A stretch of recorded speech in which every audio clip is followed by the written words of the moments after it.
बता रहा हूं, इसका एक ही उपाय है इन काले अंग्रेजों से बचने का।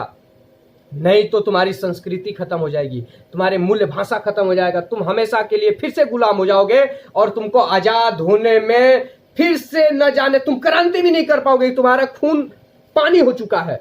फिर कोई भगत सिंह पैदा होगा, फिर कोई सुभाष चंद्र बोस पैदा होगा, कोई चंद्रशेखर आजाद पैदा होगा, तब जाके कुछ हो पाएगा। वो पैदा होने में उसको समय लगेगा। और कहां से पैदा होगा? जब तुम ही जैसे लोग उसकी क्रांति की विचारधाराओं को खत्म कर दोगे तब होगा। जो हमने बताया था आपको पिछले वीडियो में कि हमें 99 साल के लिए लीज पे देश मिला है। अगर आपको यकीन ना हो तो जाना खोलना, मैं 20 बार बोल चुका हूं कि ये देश ट्रांसफर ऑफ पावर मिला हुआ है। आपको नहीं समझ में आ रहा है तो जाके गूगल से पूछना, गूगल बाबा से पूछना, किसी वकील से पूछना, किसी संवैधानिक आदमी से पूछना और फिर आगे बताना कि अभी झूठ बोल रहा था कि सही बोल रहा था। तो एक बात बताओ भाई, जो हमारे संविधान में, हमारे पार्लियामेंट में नहीं, वहां के सांसद भवन से जो कानून पारित हुआ है कि इनको ट्रांसफर ऑफ पावर देना है, वहां से पारित हो सकता है तो ले भी सकते हैं ना। तो क्यों ना हम संविधान ही बदल दे, अपने हिसाब से संविधान लिखें।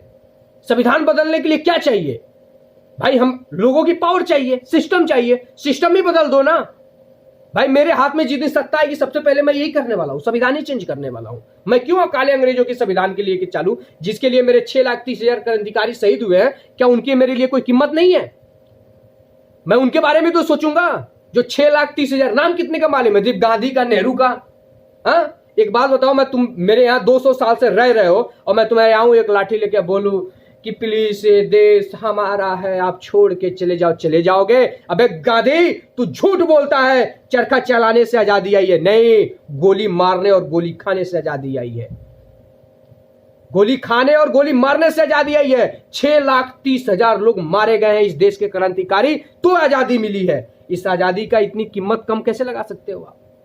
आपके नजर में आजादी की कोई कीमत नहीं होगी, मेरे नजर में तो है आजादी की कीमत, क्योंकि मेरे 6,30,000 क्रांतिकारी शहीद हुए हैं, जिनका नाम हमें नहीं मालूम है। कैसे मालूम होगा? एक काले अंग्रेज अपने नाम लिखवाने से इनको कोई फुर्सत मिलेगी तब तो लिखेंगे। अगर उनका नाम लिख दिया गया और वो पता करने लगे कि यार ये नाम किसका है, तो कहीं उनके नाम छोटे न पड़ जाए। और पढ़ ही रहे हैं, गांधी का जो सम्मान था, जब मैं स्कूल टाइम में पढ़ता था तो गांधी जी बोलता था।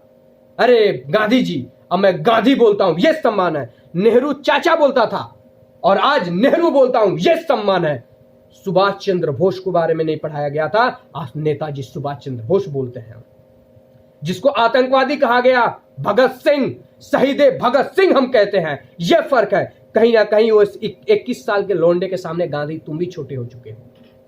चंद्रशेखर आजाद, जो खुद की गोली पे खुद ही निशाना बना लिया, मर्द की तरह लड़ा, आज भी वो दिलों में जिंदा है। और नेहरू, तुम सत्ता लेकर सब चीज कर कर आज भी तुम लोगों के दिलों से नफरत भाग रहे हो।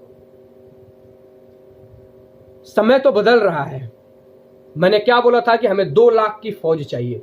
जिस दिन हमारे पास 2 लाख की फौज हो गई, कसम से कह रहा हूं, संविधान बदल दूंगा। और क्या होगा? इस आजादी 6,30,000 क्रांतिकारी लड़े हैं, ना जाने कितने अंग्रेजों को मारा गया है, तब जाके आजादी मिली है ना। तो 2, 4, 10, 20 लाख, 2, 4, 10, 20 लाख जो काले अंग्रेज बचे हैं, 2, 4, 10 को मार देने में मुझे क्या फर्क हो रहा है?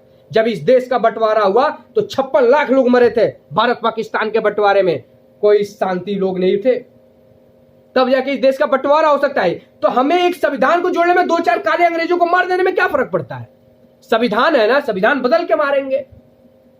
मुझे लोग बोल रहे हैं यार अभी इतना तू बोल रहा है भाई, तुझे मार देंगे। अबे आ तो सही, हम भी भगत सिंह को मारने वाले लोग हैं बेटा। तू आएगा ना, वापस नहीं जाएगा, जाने ही नहीं देंगे। और जाके कहां जाओगे?